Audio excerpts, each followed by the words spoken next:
Good morning, ladies and gentlemen. This is the Four States Ag Podcast. I'm Brandon McClure.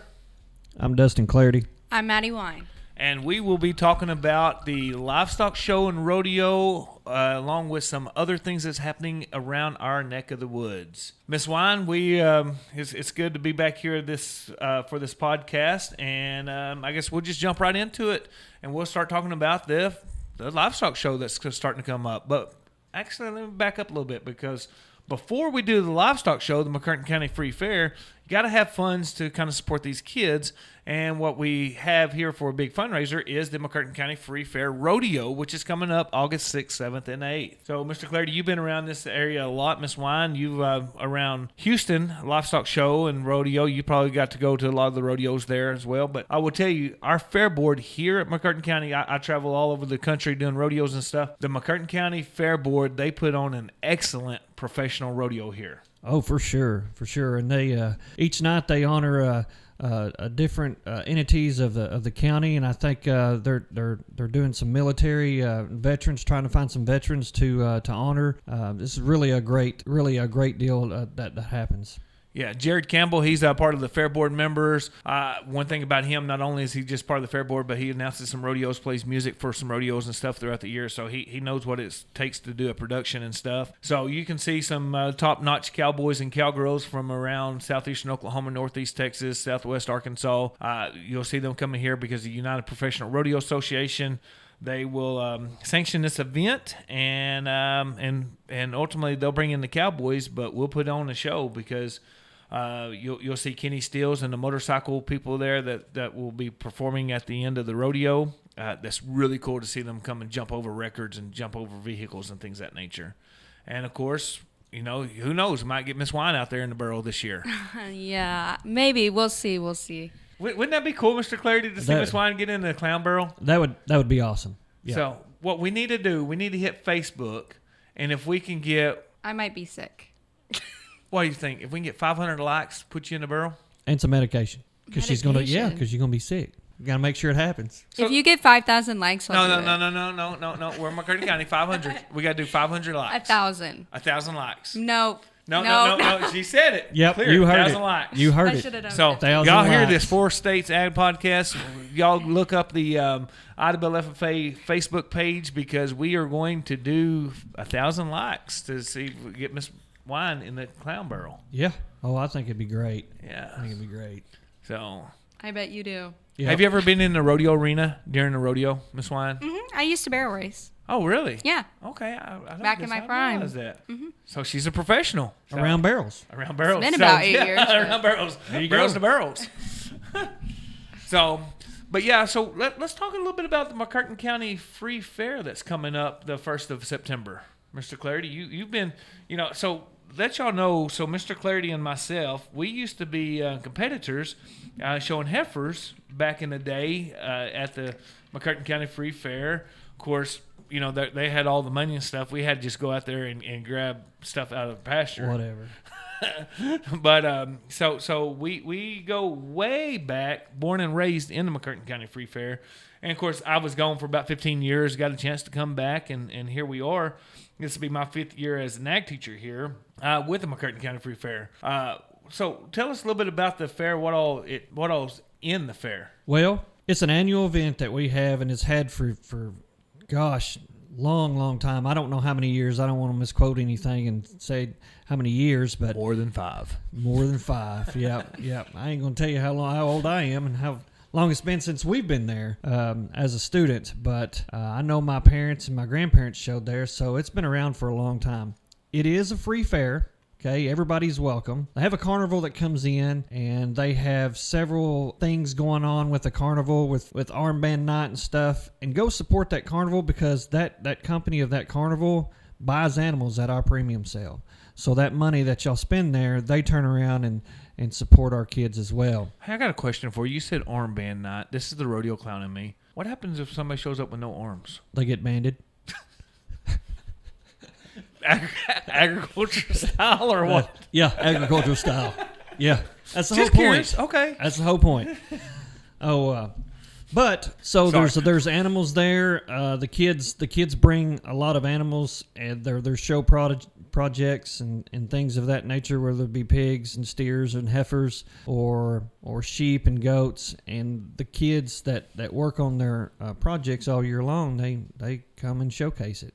And there's several nights that so Thursday night, I believe Thursday is they show cattle in the morning. Starts I say in the morning at noon. They start at noon, and I think the pigs are at night. And Wednesday, I may be misquoting this. Wednesdays are. It should be Wednesday. No. Wednesdays no. is lamb and goats. You're right. And Thursday. and broilers. So we start the show off with broilers 8:00 Wednesday morning. Yes. And then at noon it goes to the lambs and goats. Yes. And then the next day is cattle starting at noon, and then pigs at 4 o'clock. Yes. And then Friday we have the.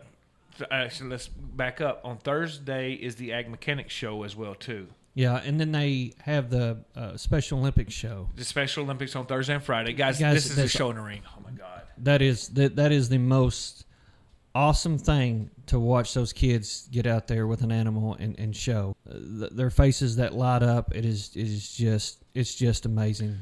I've got kids. Been here. This is the 5th year I'm back in Oklahoma. I've got kids who come up to me 5 years ago and still tell me about their experience in the show ring on that day. It's awesome. It's phenomenal. It really is. It's awesome.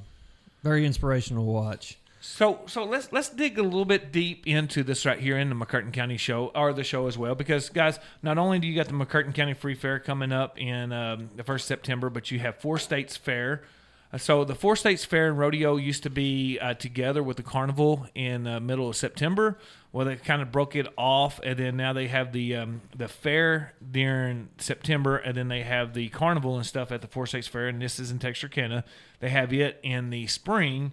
Then you have the Arkansas-Oklahoma State Fair. Then you have Tulsa State Fair. So you've got all your fall fairs coming up, as well as Oklahoma Youth Expo. So we've got these coming up. But let's talk a little bit about these kids and what it takes to do different species. And we'll just go through the line and everything. And let's just start with the pigs, because the pigs, it's always the bigger show here. So Miss Wine, you're an expert on pigs. That's why we brought you in here in Idabel. So tell us what it takes, what it costs, what is the daily routine of a pig show? So right now we have about 26 hogs on feed. Basically the daily routine, right when you get the pig, you have to feed it twice a day. You have to bathe it, walk it, brush it, condition it, basically take care of it. It's a living animal, clean its pen, etc.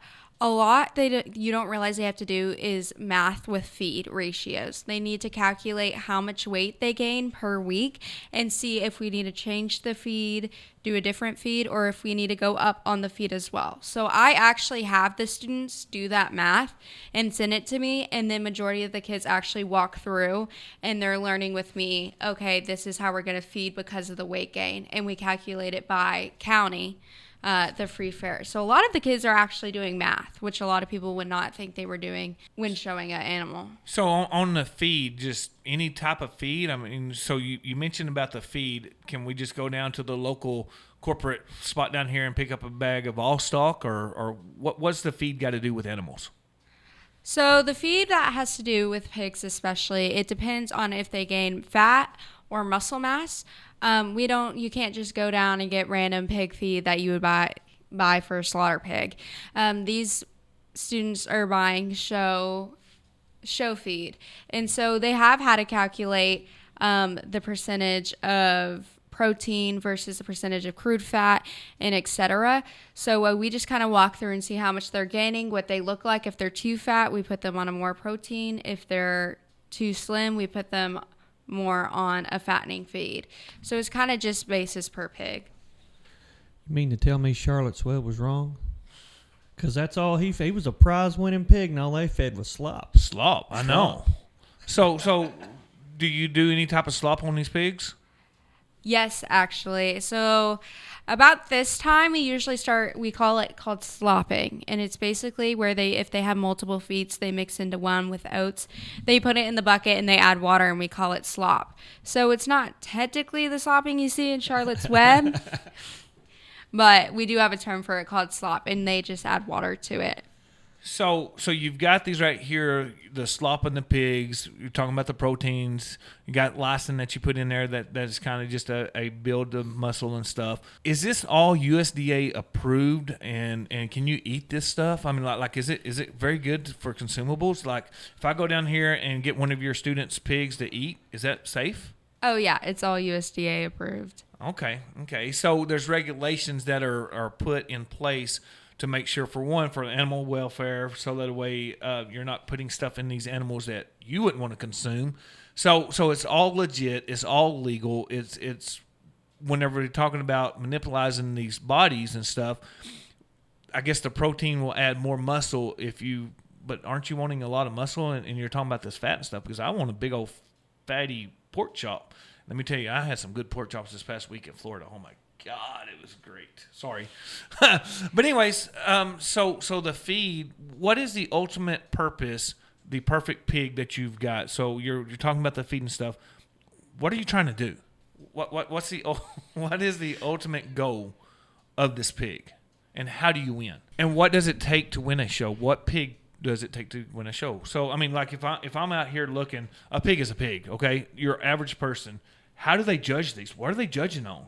What do you want this pig to look like? Muscle, leanness, and soundness. Muscle, leanness, and soundness. If you've got two of them the exact same, what's the tiebreaker on them? Showmanship.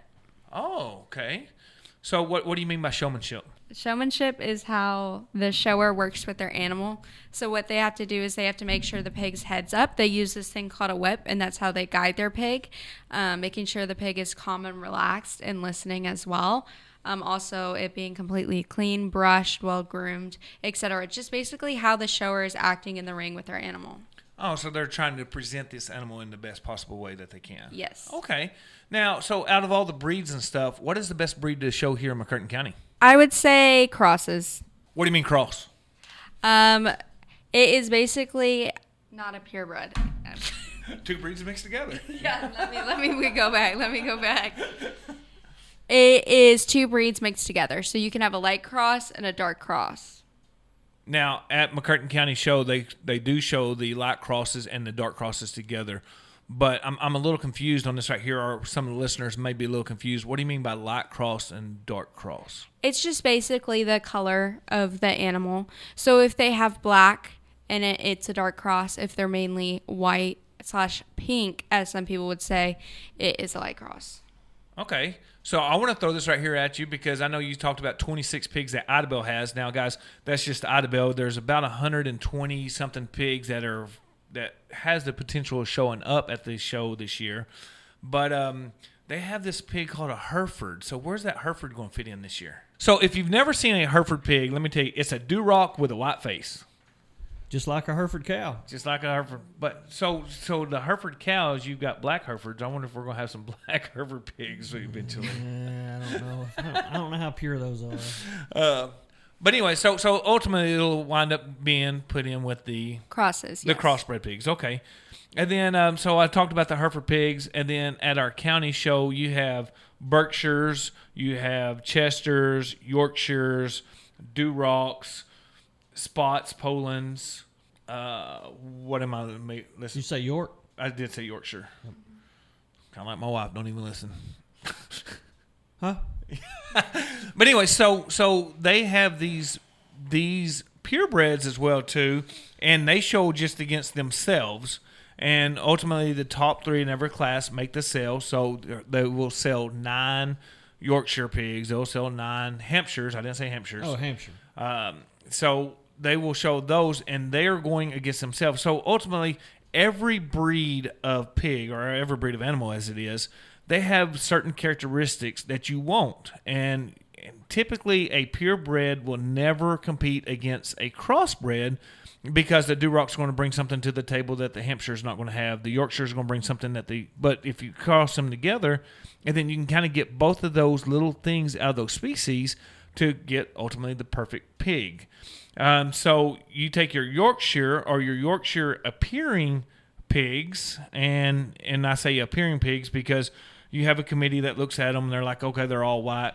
We can put this in New York, and with erect ears, you can put this in the Yorkshire class, but it's not quote unquote purebred because you don't have to show papers. Is that correct? Yes, you don't have to show papers. Okay, and what we mean by papers, Mr. Clardy, do you want to help us out whenever I say show papers? What is papers? So it's the registration papers. Basically, it just shows them their genetics and their percentages, whether they're a purebred or not. I got you. So you're trying to win this show with these pigs. You want to try to get a crossbred to come out there and show. If you've got a different type of pig or different breed of pig that's not one that we just mentioned, such as like the Hereford, or there's 5 million other pigs out there, Landraces, and I mean there's you can look these up through OSU website, because I will say they've got a really good job as far as different types of breeds. Go Pokes. Yeah, go Pokes. Did I tell you my daughter, she got accepted in the OSU? There you go. So she got accepted. That's awesome. Along with many others. But anyways, back on why we were here. You if you don't have one of the main breeds that we talk about or that has been voted on, then it's going to go into the crossbred pigs. And then, so Miss Wine, so I've got a pig at my house that I caught in a wild hog trap. Can you take any type of pig up here, or is there criteria that has to happen? So there's criteria that has to happen. That you have to get a pseudo rabies test. But other than that, they're good to go. As long as you train them and you learn how to walk them and you go in, they can be put in the cross stripe, but they have to have that pseudo rabies test. Probably would have the longest nose. I'm just saying that probably from their eyes to their nose would be the longest nose. Yep, and maybe their hair coat right across their top, if it was sticking up. I don't, Yes, and as long as they make the 190-pound weight, is that what it is? Oh, yes. correct. You also have to have a 190-pound weight limit, which I assume if it was a wild hog and a bit older, it'd be past that. Yeah. Well, it depends. It depends. I mean, because you can hold them. You was talking about the feed programs a while ago. But wouldn't that be cool if somebody brought a wild hog up here? In the rodeo world, we used to have a deal called the suicide circle, where you take some chalk and you draw a circle out there, and they turn out a mean fighting bull, and the last person in that circle wins. This could be kind of the same thing with this right here. Yeah. Last person in the ring is going to win. Definitely, for sure. That would be interesting. I would not recommend it, but that would be interesting. Yeah. Yep. So weight, size, that's what you're looking for on a crossbred pig. We're looking at the top 9 pigs in each breed will make the sale, and then if you take the grand champion or the breed champion of the Yorkshire, the Hampshire, all that, they actually come out and compete against the breed champion of the crossbred, and then that's how they get the grand champion and the reserve champion. Guys, this is something cool. What does it cost to get into this game, and how much does a bag of feed cost? A bag of feed, it depends kind of on the brand, but typically right now our students are running about $33 a bag. And then that lasts the whole show season? No, that will last about 1 to 2 weeks. It lasts longer when you first start because obviously they're tinier, they're babies, so they're getting fed less. However, the more you go into it, you have to feed them more to make sure they're gaining the right weight and hitting that 190 requirement. We like our hogs around the 240 to 280 range. Primarily, the ideal is 260. Okay. And then, so you're talking about how much they eat. How do you calculate how much does an animal need to consume a day? So what I have done is with my students, like I said before, I have them we take what they have right now. So let's say it's 2 pounds and half a cup of oats. I have them weigh in the beginning of the week and at the end of the week. And so then we go in and we go by the month each week till county fair. So we calculate if they're gaining this much this week, their estimated count that much every single other week. Will they make that weight based on the weight they have right now? And so that will dictate if we go up or down. I got you. So if you have any questions over the pigs and stuff, or the swine and stuff, guys, come and talk to Miss Wine, because like I said, she's an expert here in Idabel for the pigs. She goes out and buys all the animals for the kids, or helps them, trains them how to buy the animals or what to look for in a pig, a baby pig. And I will tell you, if you can pick the grand champion baby pig out whenever they are like 2 weeks old, you'll be a millionaire.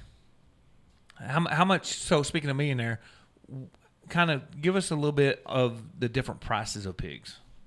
So we have a student that has a $150 pig, and then we have another student that has a $3,000 pig. It really just depends on the student and how much they can afford. But they can go anywhere from $150 all the way to $20,000-$30,000. Guys, and I will tell you, as an ag teacher, I get more pleasure out of watching a kid that goes out and spends $150, $200 and beats that $2,500, $3,000 pig. To me, it's a little bit of game and stuff because a lot of times, you open up of what you can look at, the more money that you can spend. But just because you're getting a $3,000 pig does not mean you're going to make the sale. So that's a cool deal. Well, at the end of the day, I mean, this is good and all, but at the end of the day, us as ag teachers, we're raising kids and not livestock. Absolutely. Absolutely. So then we get into we'll kind of talk about, we will start the show off with the Broiler Show.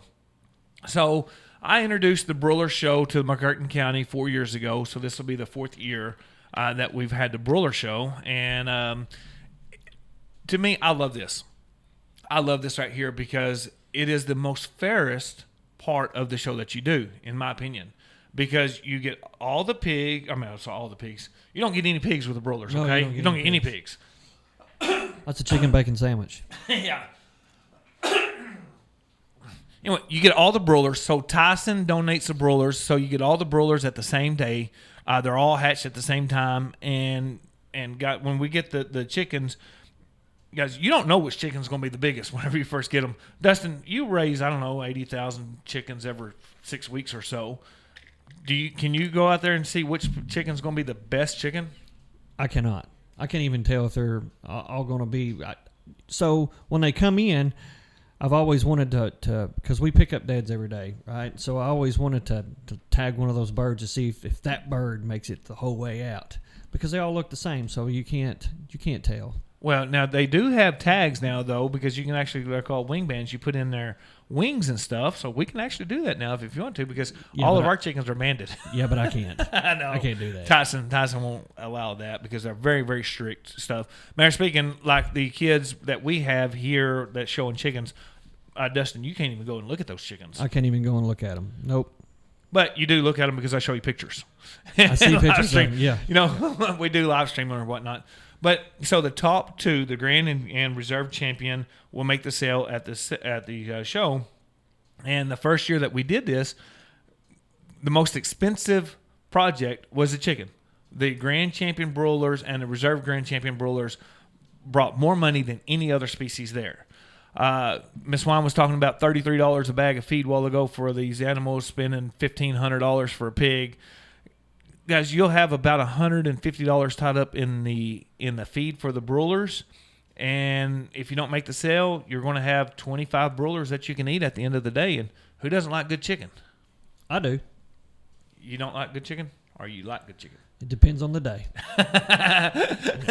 So the Broiler Show is real life scenario, real life situations, because Dustin, by being a grower of the Tyson food, he's trying to raise the biggest chicken that he can get. Ultimately, we're trying to raise the biggest chickens that we can get, and it takes 3 of these right here to show for the Broiler Show. Then we'll move into the Lamb and Goat Show, because we'll save the cattle for last, because cattle are kind of cool and stuff. But the Lamb and Goat Show, guys, this is interesting show because it's like the pig show. It's like everything else. You're wanting muscle. You're wanting mass. You're wanting prettiness. You're wanting slickness. You're wanting these animals to be able to walk correctly. You're wanting these animals to be able to stand correctly and act correctly as well too. And kind of like the pig show, you can go out and spend $150 on a good doe, or you can spend $35,000, $40,000. That is right, $35,000, $40,000 on a great doe. And a little bit difference between the does and the pigs is whenever you see this doe, whenever she's 2 weeks old, the way she looks when she's 2 weeks old, you can just visualize her when she's, a year and a half old, because she's going to look like that just on steroids, ultimately. Where the pigs, good luck. Right. That's like a crapshoot. But anyway, so it does matter a little bit on what type of doe you get. And we kind of do the boar does, the boar weathers as well too. And Miss Wine, so we're talking about wethers and does and stuff. What is a wether and what is a doe? A wether is a male goat that has been castrated, and a doe is a female. Okay, for all you listeners there in Shreveport, Louisiana, castration is surgically removed of testicles so they cannot reproduce. Why in the world, Mr. Clardy, would you do that to an animal? Well, so that produces testosterone. Testosterone gets in the muscle and also makes it hard. And so if we castrate these males so that way that their muscle stays somewhat kind of soft and they can start adding some fat inside that muscle. So that way when you eat them, it's essentially going out. So I explain to my kids, it's essentially the same thing as if you go out and you're deer hunting, you kill an O-buck, which is cool because he's got a nice set of antlers and stuff, okay? But it doesn't taste as good. And so everybody like me that kills little deer says we kill little deer because they taste better, because they don't have as much testosterone running through their body. So if we could go through there and castrate a bunch of deer, the deer would actually taste a little bit better. But that's the reason why we castrate, is it takes the testosterone out of their body. Okay, and it also kind of eliminates bad genetics as well, too. Is that correct? Well, yes, it does do that. I guess if they can't breed, yeah. So that is the difference between the wethers and the does and stuff. So you got a wether show and a doe show. Looking at the boars and stuff, money does matter a little bit whenever you are buying these animals. Again, you got top 10 or 12 or so will make the sale for the does, and top 10 or 12 will make the sale for the wethers. Same way with lambs. Okay, the difference between the lambs is I'll be talking about you versus me. Is that right? So, do you know why the ram ran into the side of the barn? Why? Because it didn't see the U-turn. Sorry. So then we get into the next part of it. Let's talk about the cattle show. Mr. Clardy is the genius whenever it comes to the cattle show. Negative. He has taken a program that had one or two animals, and last year we had 22 calves on feed. I got you. Now, may not have that much this year because, guys, if you, in the 4 states area here on this ag podcast, we need to talk about the animals. The cattle, if you go down to the livestock auction, whether you go here to Millerton or if you go to Texarkana, wherever you go, you're not going to go out there and buy a $600 steer or $600 heifer at the livestock show now, or livestock sale, I'm sorry, because it's going to cost you about $2,000. You put the word show in front of that right there, and now that $2,000 is going to cost about $6,000. And then, so you're talking about $5,000 or $6,000 to buy this steer up front. And then once you start feeding this steer, we talked about the $33 a bag of feed or the $180 bag or to feed a whole flock of chickens. You're talking about these steers are eating roughly how much a day? Well, a steer will eat 2.5% of his body weight during the day. So, you know, a 1,000-pound steer will eat 25 pounds a day. But then if you're feeding them up to 1,300, 14.5, they're eating close to about 40 to 50 pounds, sometimes a sack a day. A sack of feed would cost you $24. So in order to feed a steer out, and you have to feed him, well, I always tell my kids, you feed them like you're trying to kill them. Okay, so what we're trying to do is we're trying to get these steers fat. Every animal gets fat from front to rear. So how do you tell if a steer gets fat? Well, they get fat up at their brisket is where they start getting fat at. Then they start moving over the rib, and that fat will start moving backwards. Right on top of their tailhead, they'll have 2 pongs on the side of their tailhead. You'll notice they'll get fat. And where they've been castrated at, it's called a cod. When that starts to fill up with fat, they'll typically grade choice. And that's what you want. You want everything to grade choice. Of course, we all want prime, but in order to get to prime, it's very, very slim to get prime steak. So when people say, oh, I got a prime steak, but it's very slim because age comes into a factor on that. They have to be less than 24 months old. But you can get a prime steak from JD Farms. You can get a prime steak from JD Farms, yes. Well, I hope so. Our goal is for a high choice. So there's a low choice, a choice, and a high choice. So when all that gets fat, so what I'm trying to explain is when they're eating this feed, they're eating 50 pounds a day, they're putting on the fat on the outside in order to get fat on the inside. When you look at that steak and it's got all these little white swirls and stuff, that's called marbling. It's intramuscular fat. And you have to have fat on the outside in order to have fat on the inside.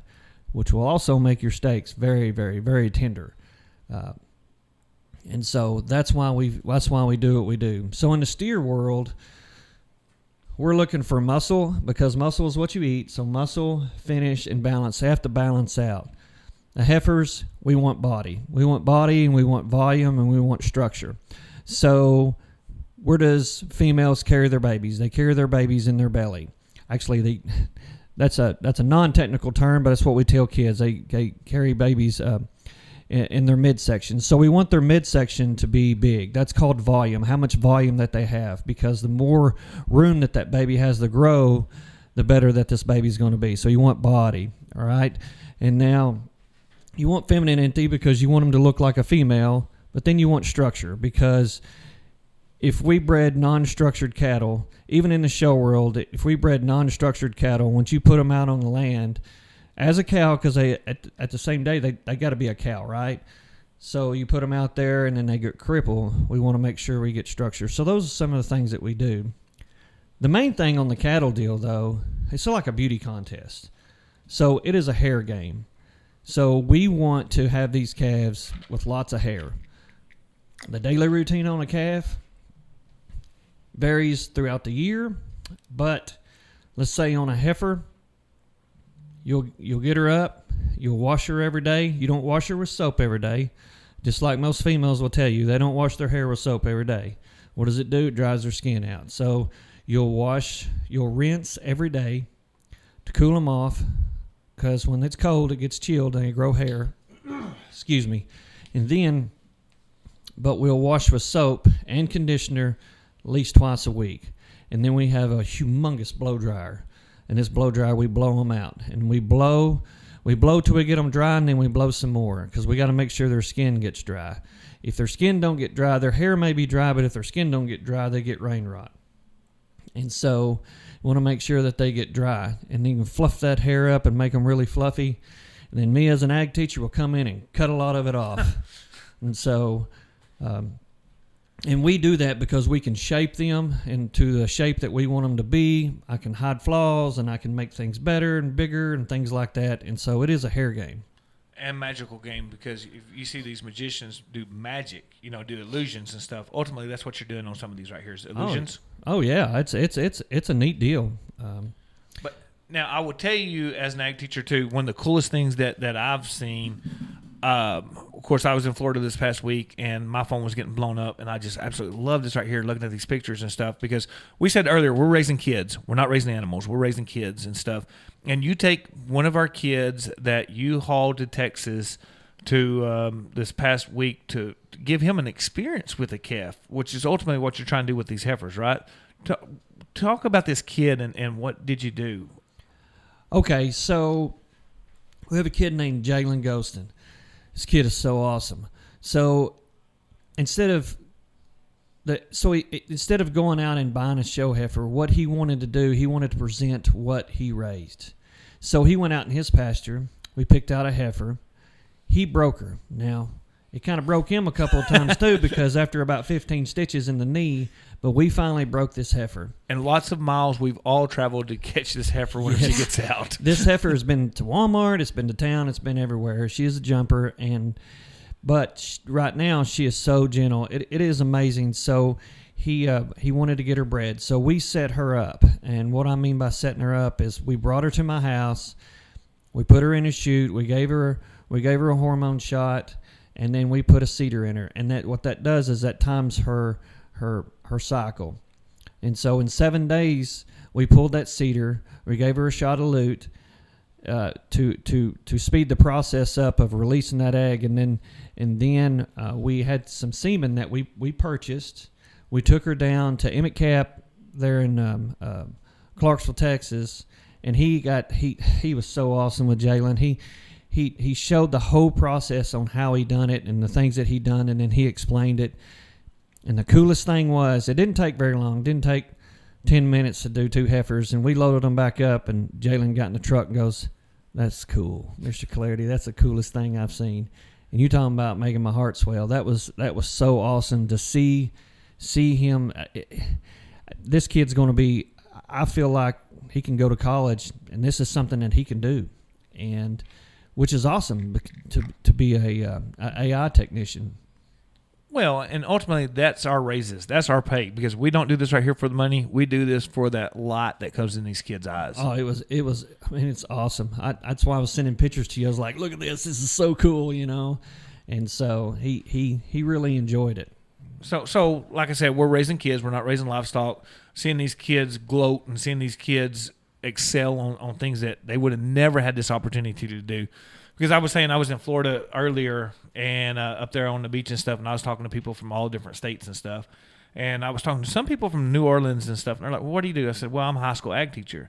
They're like, oh, that's cool. I wished our school offered this right here, because this is something that I do believe that every school in this world needs to offer, because we're raising kids. We're raising leaders.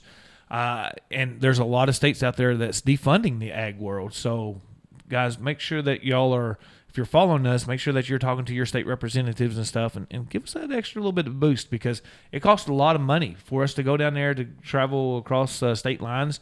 Fuel prices are $5 a gallon right now, or $5.50, depends on where you get it. Anytime we start that truck up to take these kids somewhere, it takes money and stuff. So ultimately, this is what we're doing.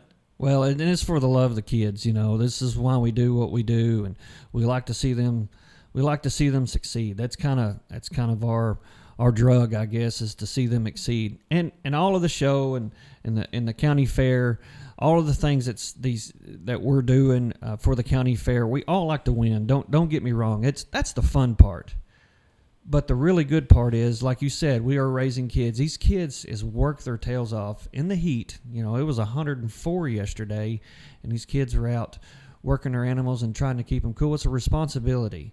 These kids grow up, and if they're able to take care of an animal at high school, they're going to be able to take care of their own kids as they get older. And so this generation gets better, and then they become parents, and they take what they learn here and develop into their kids and do the same thing. And it's just great. And I always say that ag teaching is not necessarily a job. It's more of a lifestyle. Oh yeah, it will consume you. It will. So the other part of the McCurtain County Free Fair that is getting judged on is the ag mechanic side of it. We talked about all the animals and stuff. The ag mechanics, these kids, they build projects and they will showcase them, and they got judges that come in here, and Jerry Dale Oswald is usually one of the judges from Oswald Construction. He'll come in here and judge these kids, how they present these projects,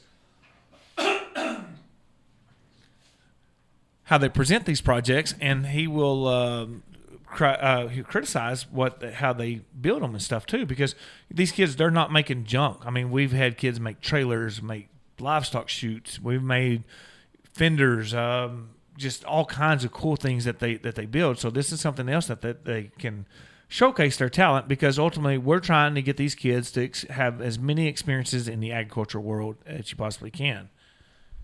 It's really cool because these are real life experiences. They can take this trade and go and make a living with it. And here's the other cool deal about this right here, Miss Wine. I was at Oklahoma Youth Expo back in the spring. And the guy that's over it, he walked up to me and he said, here's the coolest thing about this right here. I can tell you exactly how much money this kid has in this project. I can tell you exactly how much money this kid is going to sell this project for, how much he's going to make or going to lose. Where a lot of times on the livestock show, this is kind of like, how much are you going to have in this project? Well, it's kind of like asking your wife, how much did she buy that purse for? There's two different prices. How much she paid for it and how much she told you she paid for it. Yeah, but I don't want to know how much I spend on livestock projects. I know. It's a good tax write-off. Yes. But most time we don't even claim most of it. So that is what's coming up really soon is the McCurtain County Free Fair. There's going to be the 1st of September. It'll be that Wednesday, Thursday, Friday, with the sale on that Saturday of September the 5th, 6th, 7th, 8th. Is that right? I believe so. I can look at my calendar. Okay. It's always the week right after Labor Day. So, and then that Friday night, we had the big Little River rivalry between the Idlewild Warriors and the Broken Bow Savages football. It's the 8th, 9th, 10th, and 11th. 8th, 9th, 10th, and 11th. Okay, so that's coming up. So come out here, support these kids, let them see that you care. Guys, if you bring your kids out here, this is a great experience for these kids to see these animals and to see real world stuff, because this is from farm to plate, because we're eating these animals. Or if they're the females, we're going to use these to breed, to have future animals. Oh yeah, definitely. It's a kid's project, whether he decides to sell for harvest or if he decides to keep it for a breeding animal. Yeah. So I've got 2 daughters who show, and I will tell you this right here. A lot of people says this right here is cruel, but the animals, the wethers or the steers that we raise, guys, we actually eat. And there's nothing that tastes better than that animal. I promise you. The marbling, if they're taken care of correctly, you go out there and you buy you a grass-fed steer versus a show steer, guys, you'll throw that grass-fed steer away, because the marbling, the fat, the juice. Dude, I'm hungry for steak now. I'm fixing to have to go and get a ribeye. Thanks, Mr. Clardy. I ate one this morning. It's fine. I got you. So that is what's coming up. And then, like I said, we got the 4 States Fair, which is there in Texarkana. That's coming up usually about the second week of September. A lot of times the cattle show will overlap with our McCurtain County Free Fair show, and then that Wednesday we'll get into the lambs and goats, and then that Friday will be the pig show, which is like September the 20th maybe, somewhere around that date. And then we leave there, go to Arkansas Oklahoma State Fair. Then we leave there and go to 11 days of awesomeness at Tulsa State Fair. Yay. Raw. So that is what's coming up here in the schools and the FFA side of it. But talking about the 4 states, guys, we need to make a PSA. That's a public service announcement right now, because all the rainy weather that we've had, because we've had a wet summer. I do believe that the seasons have been changing and stuff. We've had a very wet summer. If you don't have your hay up right now, you better start thinking about getting your hay up right now, because we are getting invaded.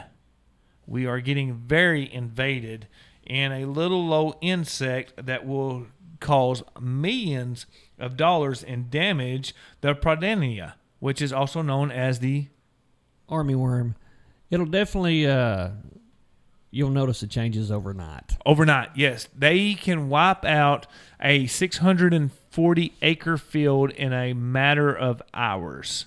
So be ready. If you see one, you've already got a problem. But if you see one, you're going to see millions of these suckers. The craziest thing is that if you look across that field, and if you have armyworms and they're really invaded, it's like the ground is moving. It is so crazy. It's almost like in a horror movie, I guess you could say. It's just the whole ground goes moving, and in hours you have, instead of a blade of grass, you just have the main vein. You don't have no leaf. And now one thing about it, they will wipe out a whole field, so you won't have any of the leaflets on these plants or whatnot. But they only affect the shoots part of the plant. They don't mess with the roots. Nighttime they will go into the ground or whatnot, and then daytime they'll come out. And there's poisons that you can put out there. You put bleach on them. My dad's even got a big roller that he's went out there and smashed them with and stuff. But if you want to know if you're going to have armyworms, about dusk, get on your 4-wheeler or side by side, drive through your place, and if you see a whole bunch of moths flying out, what that is they're laying the eggs of the armyworms. So 21 days later, you're fixing to be invaded with the armyworms. And Miss Wine, have you ever seen an armyworm? No, I have not. I did not even know that was a thing, honestly, until they told me about it. So they're dark green with 2 black lines that come into it. They really like Bermuda grass. Now, they won't eat goat weeds or crotons. They won't eat goat weeds. No, they won't eat the weeds. They're a little bit picky. Yeah. And I'll tell you that if you have non-fertilized grass, they really won't touch it as much either. You'll have brown spots you see out there. But if you got a field that's got a bunch of chicken litter or commercial fertilizer on it, and if you got money tied up in this fertilizer and stuff, they're picky. They love the fertilized grass, so they'll go and tear that stuff up. So if they like it, your cow's going to like it. That's right. So be ready. Get ready for this right here, guys, because this is coming up. My dad said he's got armyworms at his house right now. I've known some other guys, people around there that's been posting on Facebook where they've got armyworms and stuff. So be ready. I would definitely take and start getting your hay up and ready, get that baled and things of that nature. And I'll tell you this right here too. If you bale up a bale of armyworms in the hay, your grass or your hay will be deflated by the time winter gets here because they'll eat it from the inside out. Is there a way to prevent armyworms? So they've got insecticides that you can put on there, but as far as really, no, there's really not any ways. There's not a way to prevent them. There's a way to get rid of them. Or eliminate them, but or at least slow them down. Yeah. Yes, but I don't think there is I don't think the poison has a deal that stays in the ground for a while that will take care of them for next year. I don't think so. I don't either. If there is, I'm not aware of it. Right, and they can hit the same field twice. Like they can hit it early summer, then come back in the fall and hit it again as well too. So just be ready, get ready for that right there because they're coming, they're here, they're ready to do the war on us, and we've got to take a stand and fight back on these guys. But it typically happens this time of the year, right when the heat comes out and the rain quits. Usually after July, mid-July, when the rains stop, and we usually get armyworms this time of year. Most people. Well, last year the rain stopped after the Idabel rodeo because I remember that Thursday, Friday, Saturday I was up in Kansas at a rodeo and I was seeing pictures and stuff how it was like really flooded and stuff. So there might be a good chance that we get one more rain coming up. That'd be nice. Yeah, it'd be nice. As hot as it's been, where down here we're 2 weeks away from a drought. No matter if we're flooding 2 weeks ago, the heat and everything else, we're usually 2 weeks away from a drought. So that is true. That is true. So, guys, this has been a fun day. We talked about the livestock shows. We talked about the armyworms and stuff. Talked a little bit about the rodeo that's coming up. Again, the rodeo, they'll have all the major events from bareback riding, saddle bronc riding, ranch bronc riding, calf roping, team roping, breakaway roping. They'll have barrel racing. Of course, they'll have bull riding as well, too. I'll be there in the barrel. You may not hear. No, Mattie's we got to get some. We got to get some you likes. guys forgot about 1,000 that. likes. 1,000 likes. We're And gonna then she will have get Miss in the barrel. Wine in the barrel. Yes. Dressed as a clown. Oh, no, you didn't have that part. We don't have to do much on that one. But anyways, that is coming up, so be ready. I will be out there. You probably won't hear it say Brandon McClure because my ring name is a lot of time a speed bump. That's another story for another day whenever I'm out there. So get ready to see that right there. But I'm leaving out again tomorrow. I'm headed to Kansas. I'll go to Dodge City, Kansas tomorrow night. And then I'll be in Leota, Kansas for that Friday, Saturday. Then go to Tulsa for our Summit Ag Teachers Conference for that Sunday, Monday, Tuesday. Come back, get everything ready at school. And then that next Monday, we will be doing a fish fry for the teachers. The ag teachers always do that right there for them, along with our officers. And then get ready for kids because school starts. Woo. Hey, I like the first day because I start counting down from 180 days. So not really. We love what we do, guys. A lot of fun. Thank y'all for tuning in at the Four States Ag Podcast here. We'll see you in a couple weeks. I'm Brandon McClure. I'm Dustin Clardy. And I'm Mattie Wine.